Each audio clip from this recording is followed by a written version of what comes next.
Welcome to Season 3 of the Take the Leap podcast. We want to thank you for being a part of this journey with us. Whether you're just starting to tune in or you're a longtime listener of the podcast, you can expect to hear from entrepreneurs in all stages of their journey, how they got to where they are, and all the mistakes and victories they've had along the way. We're excited to share new guests and have some returning folks from our first 2 seasons. Thank you for being here, and we hope you enjoy this episode. All right, well, welcome back to the Take the Leap podcast. We're so excited to have our returning guest, and she is the founder of Indie Copy Studio, an editor and writing coach with over a decade of experience as a copywriter and marketing strategist. Welcome back, Sam. Hello. Happy to have you. Happy to be here. And you're making us jealous because you just opened your bottle of wine. I did. And that looks incredible. Yeah. I need to go. I don't think I even have wine in my house right now. Well, to be fair, I'm sad place to be in. I'm dog sitting, and this is not my house. But I do have permission to drink this wine. So otherwise, I would also have no wine. But she has this great Game of Thrones glass that says, "That's what I do. I drink and I know things." It's an oldie but goodie. Oh my God. I love it. That is incredible. That is incredible. Delicious. I love it. Well, Sam. Hi. Cheers. Cheers with my seed. Yeah. Welcome back. How are you doing? What's new? How's life? How's business? Oh boy. Well, I don't even know where to start. It's been a pretty wild year. I am very glad that it's not 2025 anymore. I don't know what 2026 holds, but according to my astrologist, it seems promising. I think we listen to the same person, Mary Williams. Yeah, man, I had a crazy fucking year. I had a parent with a pretty severe health issue, and I had to do some caretaking. I broke my ankle, and had to be in a boot for several weeks. Which I just went for my first run today since that happened. So that's exciting. Let's see. And I continue to be on whatever end of this rebrand pivot journey that I've been on since really like 2023. But just really in the last few weeks, I've gotten so solid on my offers. I never really, made my website after I rebranded. I just kind of kept working like we all do. So I had like a Squarespace set up, and I was just like homepage and the craft, that's my writing workshop, and that's it. And that was my website for like a while, several months. And I'm just now like filling it all out because I've gotten very obsessed with search or AI search and SEO. So that's like my new thing. Yeah. And I left social is the other thing I did. So changes. Ooh. Okay, now I want to talk more about that because I know that was a lot. I need to get into like the AI, AI SEO game and all of that. And yeah. What was your process like? Like, where did you start? Okay. Well, so, where did I start? Well, I started by finally deciding after my last launch for the craft, where I was very visible on the socials. I was very much like doing the Instagram. And I think like 2 years ago, maybe, not great with time after being like post 45 and post COVID, time is an illusion. But at some point I was like just grumbly, like I don't want to do Instagram. I don't want to be on social, grumble. But I decided like, well, I should at least really try to like make Instagram work before I just poo-poo it and say like, fuck it, it's not for me. But I did really try for like 2 years. I was like posting pretty regularly, making reels, which I never wanted to do, but I was found a way to enjoy it, all the things. And then at the end of 2025, I launched the craft, and I launched it for like 3 months or 2 months. So I launched it literally from a hospital waiting room. My mom was having surgery. I launched the craft. Because of course. And because I really wanted to time it with Halloween, and it was just Halloween is this fixed date, and that's what it was. So I did that. I had this great branding. I had a great positioning. I was really into like all the Halloweeny shit that I did for the craft. And then like I left enrollment open for the whole rest of the year, because the cohort wasn't meant to start until January. And full disclosure, I only had one person sign up, and that was you, Tori. So I'm hi, loving it. hello. But so Hi. I went through all of this, and it's not because of Instagram. It's not Instagram's fault. It's because of many, many things. But it's a 10-week program. It's I've done my best to make it like stupid affordable, but it still has the vibe of like a university course, and it's just like a commitment. And I feel like people, I have thoughts, and I think I could try. I bet if I tried again right now, I'd have a couple more people sign up. But um, anyway, all that is to say, I really like wanted to be done with Instagram because I have data now and I have results, and I'm like, I can measure the amount of like time, energy, effort, attention, like the way it makes me feel to be on this app, which is shitty. And just there's no other way it makes me feel really ever. I like the creation part of it. That makes me feel good. Um, but the rest of it, I'm like, I look at it, I feel like shit. It's distracting. It's a time suck. I'm putting all this time into like Canva, and like the output that I'm getting is just not, it's just not it. And so I really wanted to go off of Instagram. And so for a while, I know this is a really long answer to the question that you asked me, but here is how I arrived I at like it. doubling down on SEO. Um, for a while, I thought, well, I should really be on Substack because I am a writing coach, and people who are on Substack are writers, and people who are interested in the kind of work that I do, where like I'm a writing coach, I teach writing craft, I could teach marketing writing, I could teach like I work with authors, I do edits, like those people all are on Substack. So I should also be on Substack. Also, it's like long form content, making a comeback, um, and all that. And so I was kind of like firmly set on that as my plan for a while. But then I started seeing, and I know this is like my own little bubble, but I started seeing like one post after another of people who I follow on Substack being like, I'm leaving Substack because like it's gone to shit already. And it's like the shitification is already starting, and it's just turning into this algorithm based, like blah, blah, blah.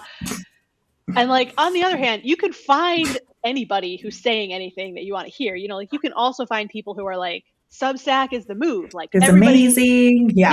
yeah, everybody to Substack. um, but I don't know. Those aren't the people I follow. But even if I went back and forth with my business coach about this, and she was super devil's advocating me about not being on Substack, but it doesn't matter. Like, oh, there's a squeaky toy. Sorry. It's Got really a squeaky cute. toy. We're leaving Squeaky that toy in. is We're stupid. leaving that in. Um, even if all of that is true, right? Like Substack has the built-in discoverability that say like your blog doesn't have. That's true. However, Mhm. I feel like controversial like statement. I feel like discoverability is like a myth. It's like a carrot that is dangled for small business, like super small businesses like mine, and like a couple of like I know some of your listeners, I don't know like the details of y'all's businesses, but when you're like, my email list is like 300 people right now, which I like almost like know who all of them are. And like I fought really hard for that like last 100 of the 300. So I'm really proud of my 300-person list. But what I'm saying is like being that small, like when it comes to the discoverability of an app like Substack, any algorithm based like social media type platform, I don't think that it's like I'm now putting myself in a sea of like every writing coach and everyone who talks about anything similar to me. And the likelihood, like, yes, sure, my people are on Substack, but the likelihood that the right people will find me, it's almost like adds an obstacle because now I have to make sure that the right people find me. I have to filter out the people who find me but aren't really the right people. And then you're dealing with this whole like I'd call it an Instagram problem of like likes don't equal clients, followers don't equal money. Like you can have 10,000 followers, but when push comes to shove, like first of all, how many of them even actually know that they're following you anymore? And second of all, like how much of Right. them actually see what you post? And then how many of them are actually going to like opt in or like engage with you in some meaningful way? I just didn't want to fucking start all of that all over again on Substack. If all I'm going to do is write anyway, that's the whole point, is that I just want to write and like make good content. I don't want to have to like parade it out in front of the algorithm.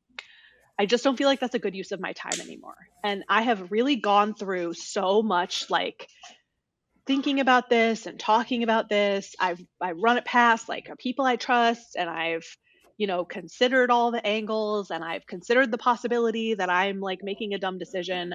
But at the end of the day, I just felt like I'm so tired of just like not doing what I feel is the right thing to do, because I could be wrong, you know? And it's I don't do that in any other area of my life. And I certainly don't do it when I'm actually working one-on-one with Yeah. people, and I don't counsel other people, my clients, to do that.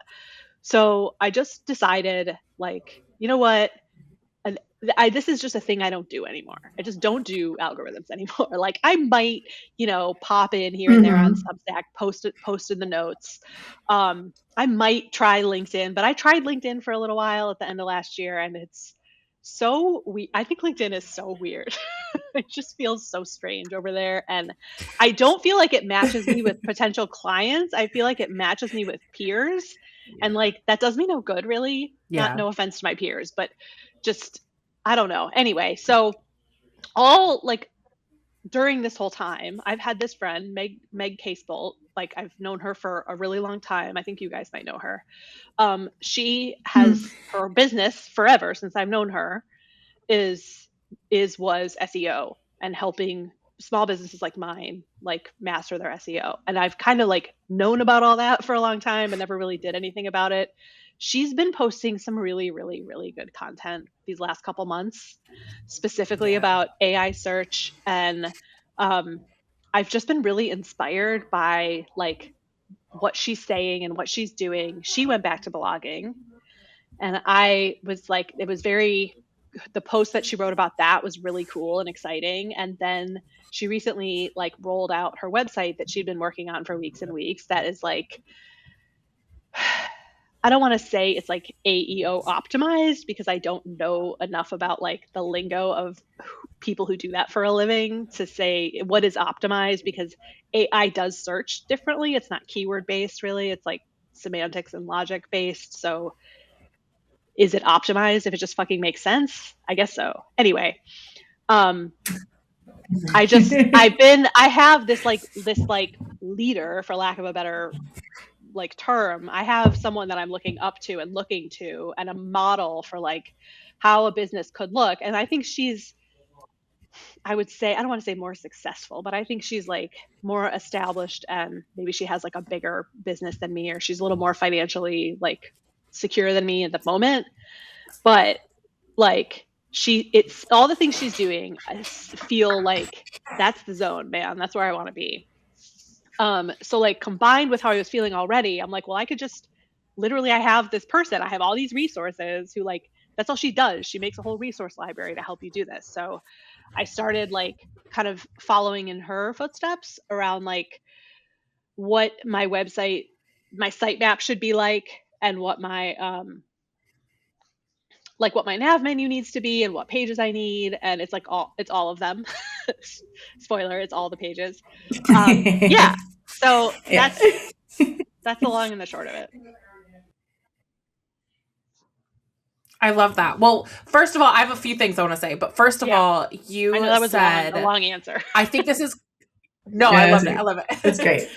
You said, I think this is controversial, but I don't really want to play, I don't want to play to the algorithm anymore because it's not working for me.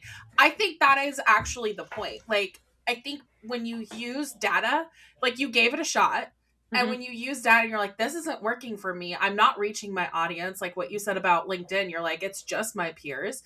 Like, I think that is how small businesses are going to be able to be successful and get ahead, especially right now. Yeah. I think the temptation is to be on every platform or the latest and greatest platform and try to increase your discoverability, like you said, right? But the point is that you want to connect with your target audience, with the people that are actually going to potentially Right. buy or connect with you. And that can't just be found by casting a wide net. You have to put some strategy behind that and data behind that. And I think that's exactly what you did. So I think that was like a really good nugget, because I feel like so many people are like, we have to beat the algorithm, or does social media still work, or and the answer to that is maybe. It depends on your business. It depends on your goal. It depends on what you're trying to accomplish. I think the other thing too is like being small business owners as well. You're competing with other noise on those platforms. So like, so much noise. I think about like most of what my Instagram feed, and I'm probably also fucking it up because I will get a lot of recipes on my Instagram feed, and I'm actually like to collect them. I'm literally sending them to my business account because I used to send them to my husband, but then it gets like lost in the dog videos, stuff we want to try and bake it. Like it will, like a cool recipe will just get like pushed, And so the more that I think about it, I was like, I'm probably fucking up both sides of this because I'm just giving recipes between, my account and my business account. And there's now just so much like AI slop videos that you have to that too. And like, you guys, my mom is sending me AI reels constantly. She's like, look at this video I saw. Look at this video. I'm like, oh my God, Mom, that's AI. That's AI. My mom also, they know your age based on it. Sending me reels and like, do you want to hear something funny about the algorithm, you guys? So last Christmas, not this past Christmas, but 1 year ago, we received 3 of the same fire blanket from all of our parents. I know which one you're talking about. I know. Right? I got it too. Yeah. We got one from my mother-in-law. It to us. We got one from my dad, and we got one from my mom. And then this year I was over at my friend's house and they have one too. And I was like, did your dad give you this? Yep.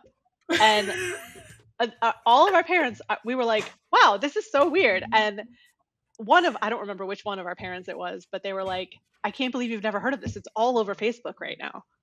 We were like, yeah, not for us. Yeah, not for us.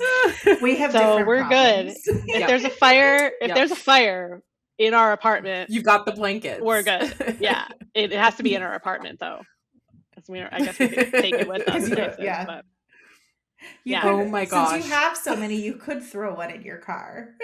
Technically, Yeah, you're right. I could. Or although you would, if it happened while you're driving, you would have to like pull over. Yeah. So that's, but yeah, I mean, that's the other thing. Like, I used to follow this writer, she's like a freelance ghostwriter on Substack, and she makes like stupid money doing that. But she used to do, well, she still does. I just don't subscribe anymore. So she does like a weekly like job roundup for writers and editors, and it was worth like $7 a month for a while, but really like almost all the posts that were remotely interesting to me were like, I'd click on the link and it would take me to one of 2 places. One was a LinkedIn post that already had 1 million comments, 100 comments or whatever, 100 plus people have already applied. Or it was just like in a post, somebody was like, I'm looking for a da-da-da-da, let me know if you're interested. And then, or it would be like the same thing, but on threads. So it'd be like, this so-and-so author is looking for a developmental editor for their dark fantasy, weird, whatever book. And I'd be like, oh my God, that is so me. And I would go click the link and it would just be this like threads post. And then there's already so many comments. I'm like, there's no way. I don't know if I'm like old or whatever, but like, no, why would I even bother? And also, why would that be how you look for an editor? That's terrible. And you could try to like stalk that person and like find another way to get in touch with them or whatever. But I just don't feel like that's efficient. I don't feel like that's worth it. And then even if you do, like, I still think it like helps to have like a fucking kick-ass website that answers all their questions exactly what they wanted to know. It's just that doing it this way is like a long game, like playing the SEO game. It's not like all of a sudden I'm just at the top of Google or whatever. Yeah.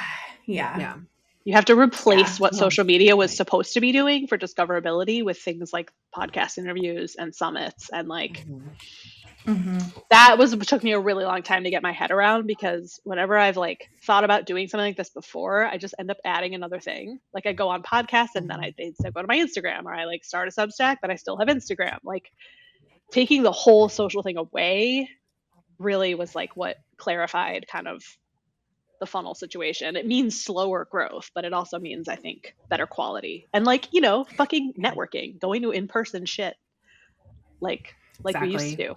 Yeah. Yeah.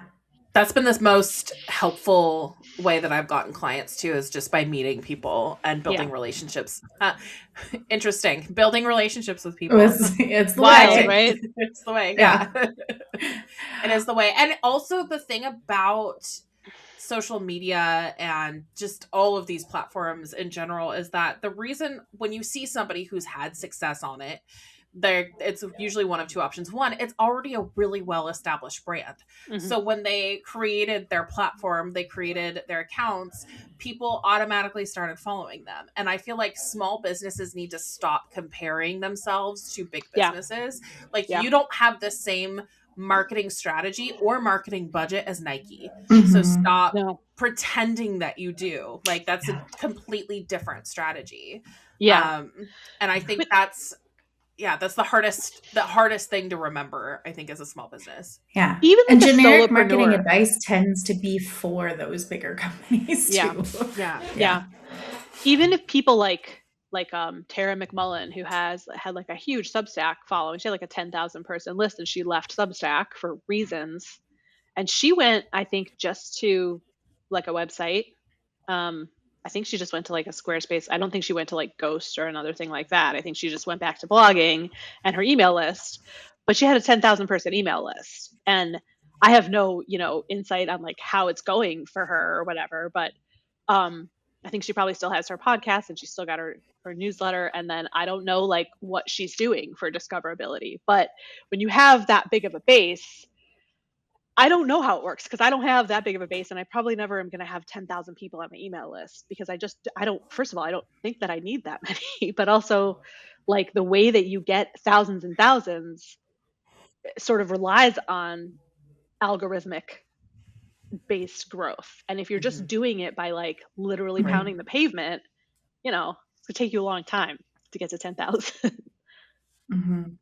Yeah, Yeah. absolutely. Oh, that's a really good point. Yeah. Well, just kind of pivoting a little bit, Yeah. what's something that you're just enjoying right now in your work? Oh, And maybe what's something that's also been hard? yeah. Okay. Well, I'm so glad you asked, because one of the things that I'm enjoying the most, and I think you already know what it is I am in beta right now for one on one writing coaching. And I have 3 people doing it with me right now. You are one of them, Tori. I always feel like we have to be honest with the people. Like, I know that they don't care, but I'm just I like, know. full Yeah. disclosure. Yeah. Full disclosure. um, It's my favorite part of the week.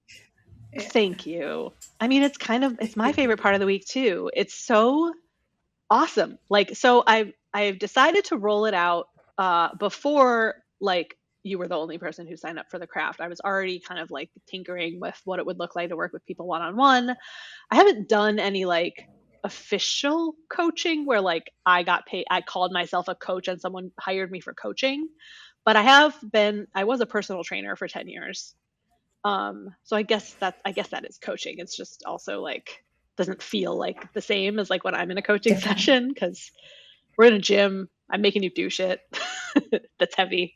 But yeah, I've worked in that type of relationship a lot. I was a health coach, which was ill-fated, but and in my work, like with authors and work with doctoral students doing their dissertations as an editor, but I also am doing coaching like in those capacities. I just haven't really formalized it into like this is what it actually is. Um, Up front, it's more like you hire me as an editor and then you've got a problem, or like your advisor told you something that you don't understand and we have to talk about it, and I help you solve that problem. That's writing coaching. It's just that you didn't know that you would get that when you hired me as an editor, but now you do know. Um, doing a great job of selling it. But yeah, I had been tinkering around with that idea for a while, and I thought, like it's it's awesome because it can be as flexible as the client needs it to be. Like Tori, you're doing a specific type of writing in our coaching. Like you've been working on some creative writing and you've been like learning a lot of craft and kind of studying it in between. Like last week you didn't have any writing homework. You were just reading other people and I made you tell me stuff that we learned. Um, I have another client that we're literally using our coaching sessions to hash out the ideas that she has that she needs to get on paper. We're not doing a ton of craft. We're not hardly doing any craft. I have another person who I'm starting with next week who she's writing and publishing a weekly newsletter every week, but she's bored and she feels like her newsletters are like the same. She just wants to feel more inspired by what she's writing, and she wants when her emails land in someone's inbox, you know how like there's that one or two people when you see their email, you're like, yay, oh yay, I got an email from Sam. Yeah. Yeah. And like you might not jump to open it right away, but you're like, you don't delete it. You're like, I'm gonna read that shit. Like, ooh, I got it, I got another one. She wants her emails to feel like that. And so she needs inspiration and probably learning craft, I think. I mean, we'll see what happens when we get into it, but like learning and practicing craft and all the different like cool shit you can do with writing, with structure and like suspense and timing and storytelling, um humor, rhythm, just I don't know, all the different craft things that I teach, that you can learn in like a creative writing class. um, Applying that to your newsletter, say, it just makes it so much more like artistic and fun and inspiring. Yeah. And it's exciting, more exciting to read. So that's like what she wants. And then, there's editing that can kind of go with it too. So that's the thing I'm really, really enjoying and excited about. And it's in beta. So it's like real affordable right now in case anyone listening like wants a writing coach. um, but just figured I'd say that. But on what's been hard, is that what you asked? What I'm enjoying and what's not been so fun? What's challenging? Yeah. Yeah. Yeah. So the thing that's been challenging is I have been like low key applying for jobs also because I really want to have like a different income stream that is like more dependable and stable and that I don't have to pay taxes on. Or I mean, I do have to pay them, but not like all at once at the end of the year. Um, and let me tell you something about that process. It is so humbling and just like discouraging. You just get crickets, and it's been challenging. It's like goes such an emotional roller coaster. Like I'm waiting to hear back because I applied for a job at my local library, which I'm like so fucking stoked about. It would be just like part-time. My whole business could fit into like the hours that it would take. Books all day, like helping the community, libraries, amazing. Amazing. But I don't know. I mean, it's only been a week, so I might still hear back. But it's like if I don't, I'm like, I don't know I don't know why not. That's what's rough is like I also applied for Mhm. just on like I don't know that I want like a whole full-time like job, but if I got one, I mean, I'd probably take it right now. But like I applied for one that I felt like I was such a good fit for, and I have literally done this job as a copywriter. Like I've done that job and its values aligned. I know the right people, but I didn't even get like an interview. And I'm like, why not? An I don't know why interview. not. Oh, Is there someone out there who could tell me why? Like a resume coach or who helps? And now it's like it's fine that people use AI to help sort it, but because I use AI to help me write it, but for that reason, I don't know. It's like I do my resume and I'm like, this is fucking awesome. Like I've done so much stuff. I have so many skills. I can do so many things. And then, the response is kind of mid. Who knows why? So that's the thing mhm. that's been challenging for me. Yeah. I'm sorry. And I feel like I've been hearing this a lot lately. Like Me too. anybody who is searching for work right now is just having a really tough time getting any sort of response. And Mhm. yeah, I don't know why companies are not responding. I'm assuming it's they're overwhelmed. Um, Probably. they're already Probably part of it. understaffed, Yeah. probably. And yeah. Yeah. I think another thing too, like I have a friend who I was at worked for a client nonprofit that shut down. And she was like, Mhm. Ashlyn, I'm getting to the final interviews and then just like not fucking getting it. And I was like, oh, that is so brutal. So she just Yeah. started doing her own like pro bono consulting work. So, Mhm. but yeah, no, it's really hard out there right now. And I feel for you. I don't, Yeah. yeah, I know job I Thank hunting also you. is hard. yeah. Yeah, I totally feel for you too. And sending all the like positive Mm. vibes that way. And I Uh, also appreciate you highlighting. Oh, go ahead. oh, that's okay. I was going to say that I had to make a 1-minute video for one of them saying why I would be the perfect fit for this position, which is like my nightmare. Just so you know, it took me a week I was to gonna make the 1-minute say video. what you It just took me said a week. about Instagram. Yeah. Really? A Mhm. video? Yeah. And I'm like, These I thought it companies was good. I are mean, getting wild. it was like choppily edited to make it 1 minute, but I don't know. Doesn't that also show that I could choppily edit a video if I need to? Skills. Yeah. Skills, baby. Yeah. Yeah, skills. Skills. I thought about just making it like a blooper reel. Well, Like, what if I just made a 1-minute blooper reel of me trying to make this video? that would be really funny. But I don't know, man. I'm like, maybe people don't want Honestly, me to I be would have like appreciated that. funny. Like, maybe they just really want to know, like, I don't know, that I can follow instructions. What do you need, buddy? My dog that I'm dog sitting for is I antsy. just I just I saw. saw Oh yeah. behind. Yeah. She made a Like, noise. hello? Hello? Yeah. Like, I'm hungry. What are you I fed doing? Why aren't her. you playing with me? I fed her in preparation for this very important interview. Are you? I honestly think half the time pets just want to be involved and they're just like, Uh-huh. why are you talking to the computer and not talking to me? Well, that's probably Like, true. That's probably true. Maybe yeah. she just wants to be petted. Now it seems fine. Yeah. Yeah. I was gonna say, Sam, I do love your emails. And Yeah, I Thank do like I you. often open them and then I'm just like, I don't have time right now to read this. So you have a little file in my inbox My that I own go to and file. look at. Yay. Yes, I you love have that. I have a filing system for Sam emails. And they Well, do that's when very I flattering. will finally sit down and write my own shit, I look at your stuff to be Mm, like, that Sam is would such a want you to compliment. write. Thank you. Thank you. Yeah. I will Yeah. also say, listeners, that I was in the craft with Sam last year, Yeah, you and were. that was awesome.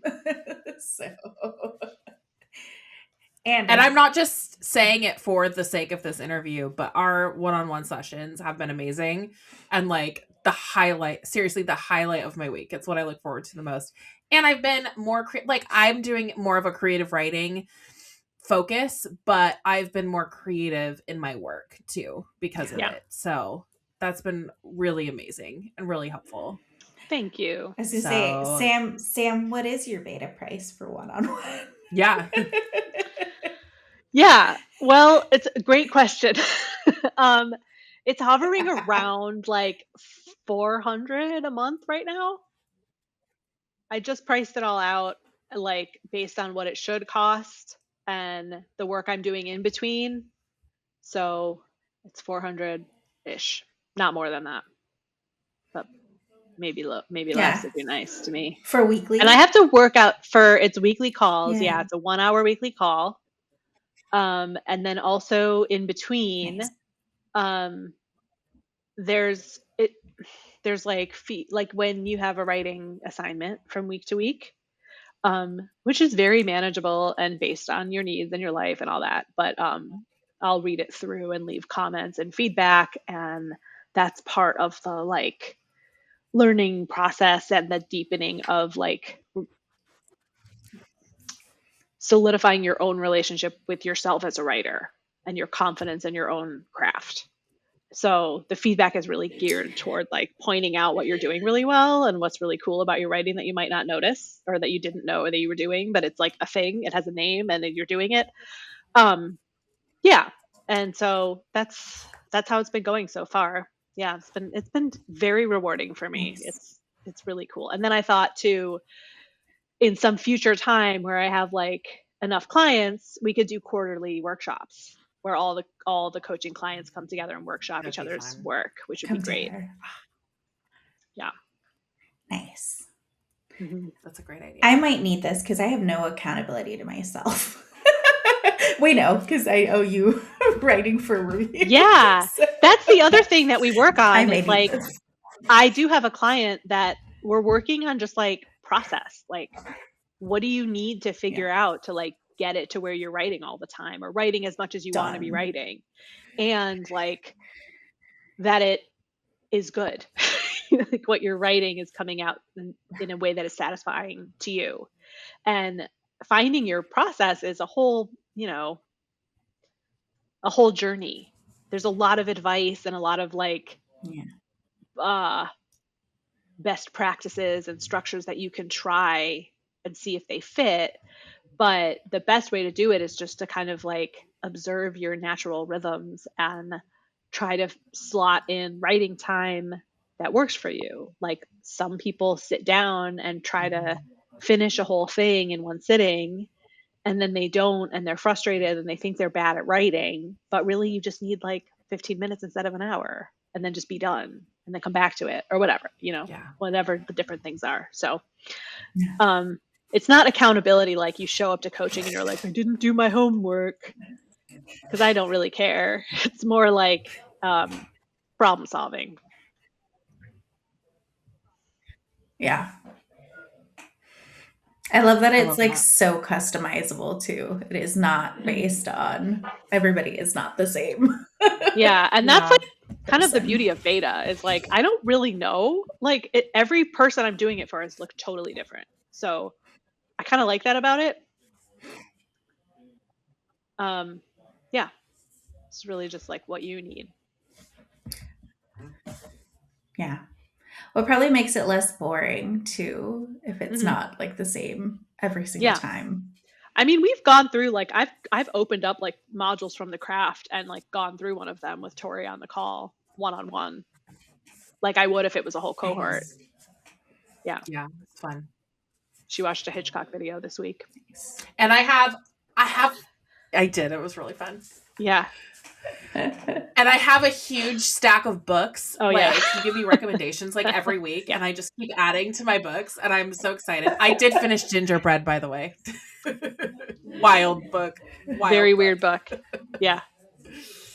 Yeah, we could do a whole Very podcast strange. about I was recommended like, I don't reading. know what just happened. I know. We could. I'm so glad that I remembered that. That would be and so fun. I'm so glad that you read that. And I can't wait to talk to you about it on Tuesday, because I wonder if it changes how you're approaching the thing that you're working on right now. Because I've been telling you to get weirder a little bit, with it. Yeah. Sorry, this is a writing coaching session now, everyone. And I'm already thinking of ways. Yeah. Hey, Tori and I have been talking for a really, really long time about a spinoff book podcast, and you just might have come up with the name for it. We have to see if it's out there already. But I feel like recommended reading might be a really great. That's a good idea. That's got to exist already. I love that. A podcast called Recommended Reading. Right. That's got to exist. It's got maybe to. Not. Let's be optimistic. Maybe not. Yeah. Now I'm gonna have to look it up after maybe everyone else thought it would already exist, though nobody has it. Right. We could just invite all of our friends to tell, like every week they would just tell us what their recommended. Then we talk about like everybody's recommended readings, and we could talk about different books. Oh my god! Yeah. Oh my god! Yeah, I want to do this. It writes itself. I want to do this more than my job. Can I just quit my job? Right. Business that I started. Can I just do this? Can I be part of the podcast too? Like not just a guest, but I just invited myself to it. Yes. You can be a regular. Oh my gosh! So, well, it's so funny. So, were you? No, the two of you are not in that. So I'm in Mary's dojo with Oh, Evelyn and Veronica Jans. And it was yeah. really funny because Veronica sent me this screenshot of like the last time all of us were together in a room was for the Commonwealth. Oh boy. Yeah. And she was just like, I had a little heart palpitation. I'd like see that on the screen. She did. And so, but I was like, but I would like all of us to get back in a room I minus would said love that. person. I I was this close to joining that dojo, and she had really strong language on her sales page about like how you know it's a yes. And I just was like, I'll just wait. It's not a no, but I'm just gonna wait because I just feel like I've spent so much money that I don't necessarily have on things since I had to pivot and rebrand, and like just feel like I need to let the dust settle for a minute, and um I need to finish my goddamn website. That's for sure. I have the pages I've been working on are really good and I'm very proud of them. So keep going, trying to get it all done I'm by so March excited. You 1st. need to like tell. Okay. Yay. I will. I mean, you can I'm so see now excited. I have my Yeah. editing pages up, and like, so for dissertation editing and developmental edits for authors, and I totally remixed my remix offer, which is my editing for like launch copy and sales and marketing content. I had to like revamp that offer because it was just like a scope nightmare and it didn't really make sense, the sales page I had for it before. So it's all like tight now. I'm really into it, but it's a lot of work. Nice. Yeah. Yeah. I'm going to have a recommended I reading page think on my that's such website. a. Oh, I like that. I feel like we should all have that because we read Yeah, we read so so much. much. Yeah. Yeah. Did you I, ever read Kiss of the Basilisk, Sam? no, but That I is didn't not hear. a recommended reading. Oh, It is not a recommended reading. is It it is very, very. corny? It is like deep, erotic. Yeah. We read it as a group, not like together as a group, but like separately, and then talked about it. And Yeah. Feral Book we Club were all did it. we were all disturbed. We were all disturbed at the end of it. Have you guys I had to ever? go. I was like, do I even want to read anymore? Oh my, like ever anything?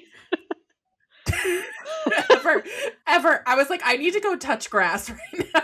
My It's God. the second book is more unhinged than the first. So Okay.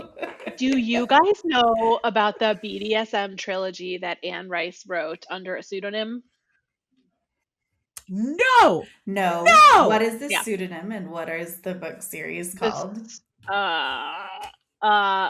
pseudonym I don't remember the pen name, but it's something about Sleeping Beauty. It's like Sleeping Beauty trilogy. And I read it when I was like 20. Guess what I'll be doing this weekend? Yeah. Really? Yeah. Dude, I read like Clan of the I can Cave look it Bear up when right I was like in like middle school. And Clan yeah, of my the mom Cave was Bear. like, you can't be reading those books. Listen. Yeah.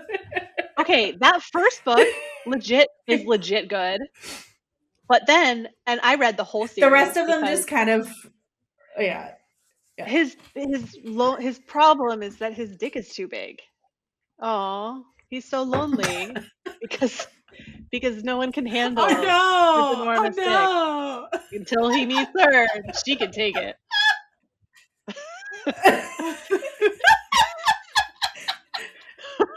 So, listeners, if you're enjoying this, imagine that this would This be is just a preview. This is a preview of what we would be doing. We're gonna just clip this and use it as the commercial As a trailer. Yeah, that seems right. Yeah. Cut all this from the Take the Leap podcast. Take the leap I love this. into literary erotica. Into recommended reading.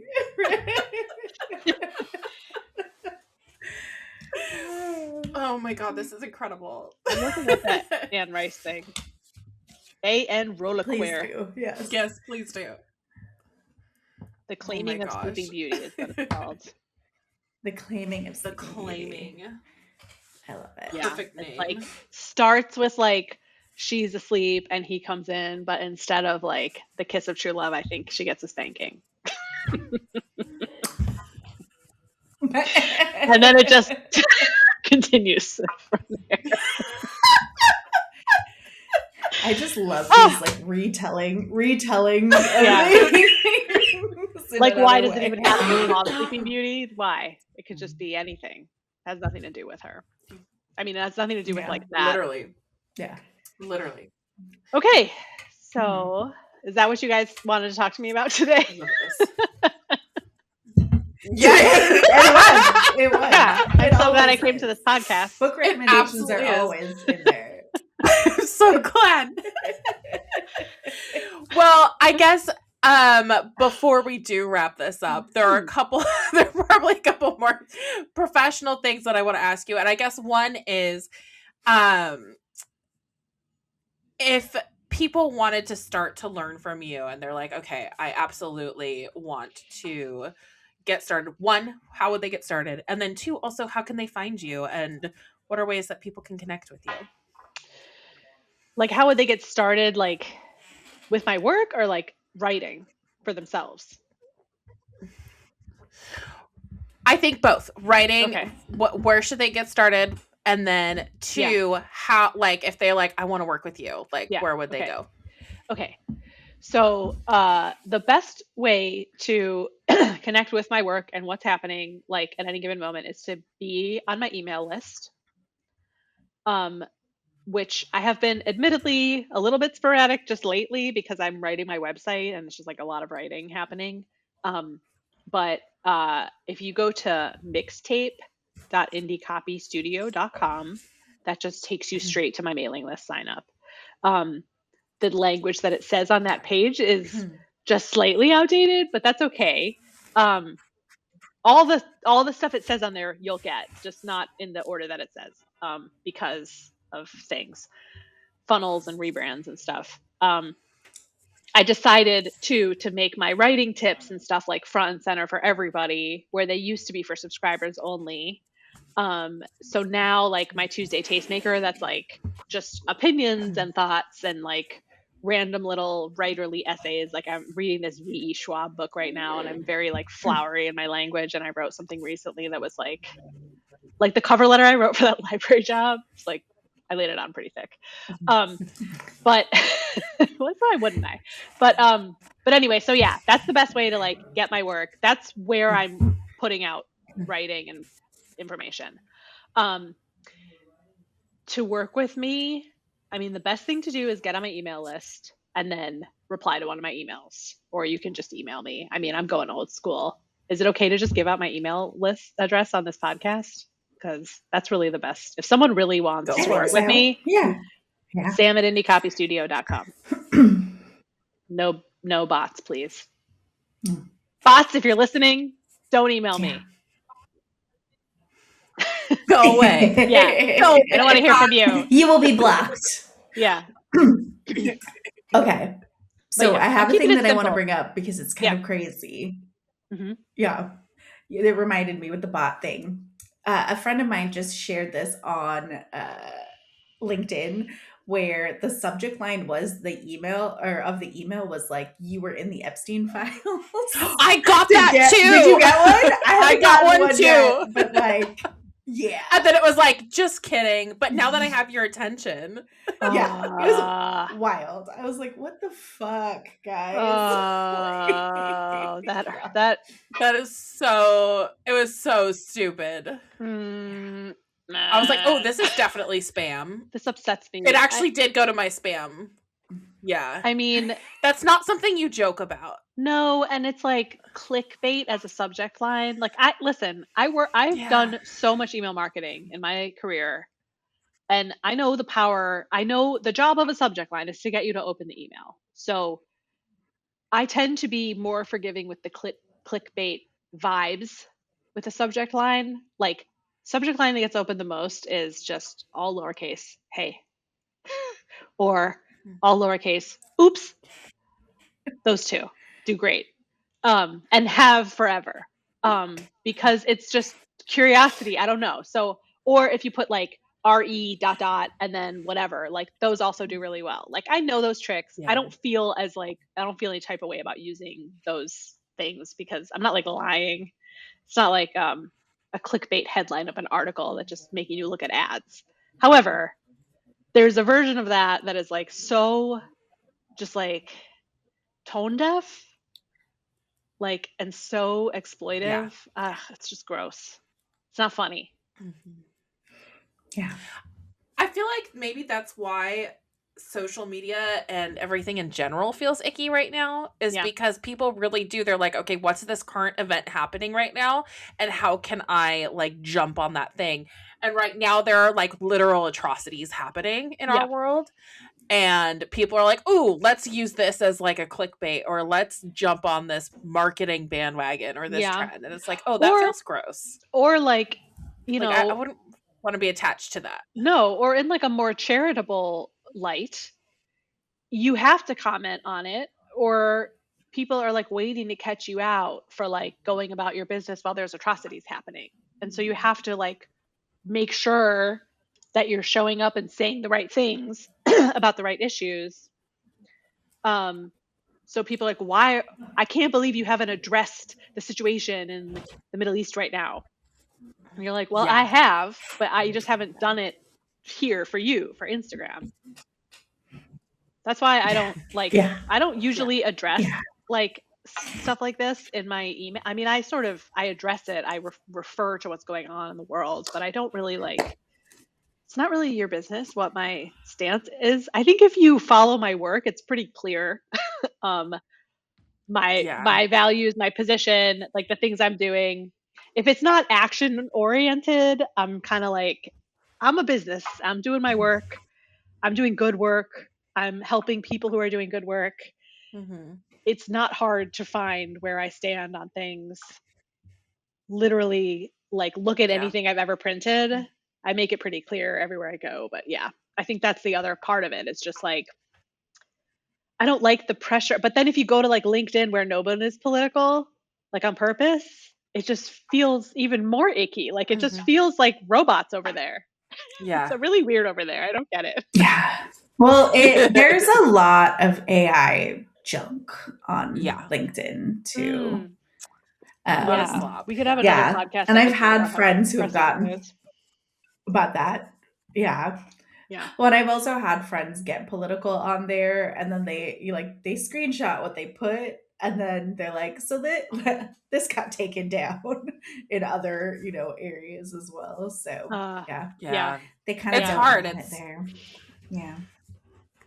It's weird. Yeah, it's a weird world that we're living in, and I know we're all just kind of navigating through it, but I wish we didn't know so much online too. At the same time, it's taken over so much of Yeah. our daily lives, and um I don't think all of us need to have a take on everything. Of course, if like atrocities and things are happening, like yes, you should have a take on everything. But like I don't think we all owe everybody our Yeah. take either. It's Yeah. not really relevant to Yeah. what we're doing. Plus, Yeah. you do it in other ways, right? Like, I Yeah. feel like we have those open conversations on this podcast a lot, Yeah. but I'm not like posting think pieces Right. because that's not my field of Right. expertise, right? Yeah. So, if there are resources that I can share with community, I will do that as often as I can. Hmm. But I would never feel like I am the expert to be able to write Yeah. these like think pieces on what's happening. So, I'm not going to, Yeah. Or right? I think the other thing too is the backlash that you could get from doing it too. Yeah. Yeah. Yeah. And like risking Sorry, I can't interrupt, backlash. Sam. No, that's okay. Like risking backlash feels like a risk that we as or me as a white person should and can handle. And like, Right. but like you're like, I can work as an editor for people who are writing the think pieces that is their field. I can support. That's one of the reasons why I sort of decentralized copywriting as my main service, also just because I was sick of it and I didn't want to do it anymore. But um I'm such a strong editor, and I can't tell you how much I love like helping a piece of writing become the best version of itself. It is rewarding in a way that is like hard to describe. Even like when I'm doing a 200-page dissertation and I'm just like formatting citations that seem most people would like rather do many, many things than do that, I am so happy when I'm working on something like that. So like, I feel like that's a work contribution, but like we have our friend Dusty who is constantly, she's like in the revolution and she's writing about it. Like she's writing about what she's She's doing and amazing. yeah, like it's so inspiring to see how her writing has changed since she like went all in on her food stuff. You know, like I'm really encouraged by the like kind of backlash against AI, like the push for more humanity and connection and like longer form content and just like realness. I'm like, this is my time to shine, baby. Like it's been so long that now I'm like teaching you the craft of writing, like that that's important, you know? That's an important skill to have for your whole Yeah. life, not just for your business, but anything you try to do. Like it will serve you so well. And I'm so like honored and proud that like I ended up in a place where I can help people who, you know, I'm not in academia and I'm not in like I don't work at a publishing house. Like I am an independent editor with experience from all over the place and I can help people like that and help people who don't necessarily think of themselves as professional writers like find their voice and express themselves and articulate the things that are important to them where they might not have had the confidence to do that before. So, yeah. I love that. I was going to say the same thing. I absolutely love it, Sam. I know. We have the same I responses love a lot. it. I love it. That's so great. Twinning. So nice. Well, Sam, we are going to wrap up this podcast episode. Before we do so, is there anything that you want to make sure that you say to our audience before we sign off? And then I do have a final question for you. Okay. I want to say thank you for listening. Number one. I want to say if you're at all curious about working one-on-one on writing, like I would love to hear about it. Beta is like such a cool phase because like you get to help me kind of figure out what it is. So I'm just grateful for anybody who like wants to give it a try and even just have a conversation. Like I'm hanging out my shingle. Please respond. Or if they like this podcast, I like to hear about it. I love when you get a random message like months and months later because they just listened. It's so nice. Yeah. Yeah. I love that. Is that what you asked Awesome. me? Sorry. Well, we are ending this on a yeah, Okay. that is what we asked. No worries. You're good. You did good. I only had this one glass of wine. Our final question we ask everybody. Mm-hmm. No, it's I love that. I love that for you. I also would love like it. a glass of wine this It's weekend. nice. I think I'm gonna go get some. Yeah. Okay, final question. What kind is it? I don't think we asked that. Oh, it is a Pinot Noir. Final question. Uh-huh. Ooh, love it. Good choice. Good choice. Good Pinot. Mm-hmm. All right. Final question. What is a piece of media content, whether it be a podcast, a song, a TV show, a movie, or a book even? What is something that you are digging and completely obsessed with right now? Completely obsessed. Okay, so I've been listening to this audiobook by V.E. Schwab. It's my first V.E. Schwab book. And honestly, the reason for that is because I've not fully understood like who she is, even though she's so prolific. I get her confused with B.C. Andrews, which is a very different author. But Yeah. probably just like an older Gen X thing. But anyway, I got this audiobook because my sister and I were going on a long road trip up to Ohio. I got 2 books and we didn't listen to this one. So I'm now listening to it. It's about lesbian vampires, basically. And I am obsessed with it because of 2 things. One is it has one of my favorite audiobook narrators ever, Julia Whalen. She's amazing. That's like one of the reasons I got the audiobook, because I was like, oh, She's good. she's so good. And then two, Schwab is just a really beautiful writer. Like, if you were like, hey, do you want to read a book about lesbian vampires? I'd be like, no, probably not. But it's really just lovely, like the detail and the description and the rhythm and the prose. And I think it changes, when you hear it in narration. Tori, you and I have talked about this a lot. But it's just a really engrossing story. Like, it's such a mood. It goes all the way from like the 1500s all the way up to 2019. And I've been deeply into it, and I'm 94% done with it. So I probably finish it after we hang up. That's my obsession right now. Nice.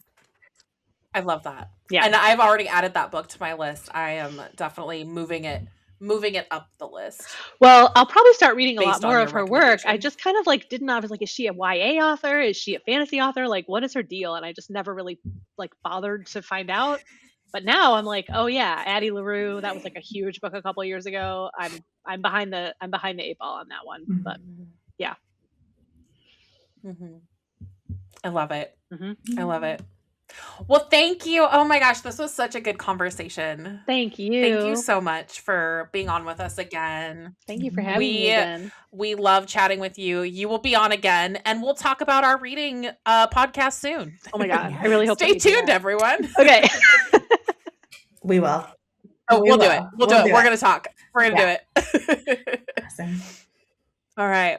Well, thank you, everyone. And thank you for tuning in. And until next time, we'll see you again later. Bye. Bye for now. Bye.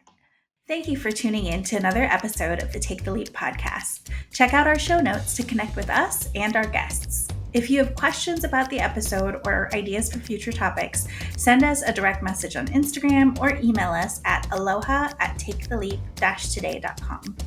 If you're interested in being a guest, fill out the guest interest form on our website. If you're a new entrepreneur who is looking for a roadmap to move your business idea forward, check out the Take the Leap course on our website, taketheleap-today.com.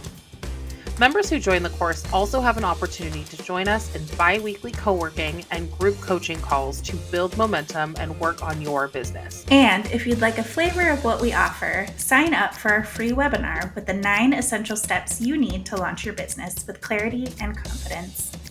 See you next time.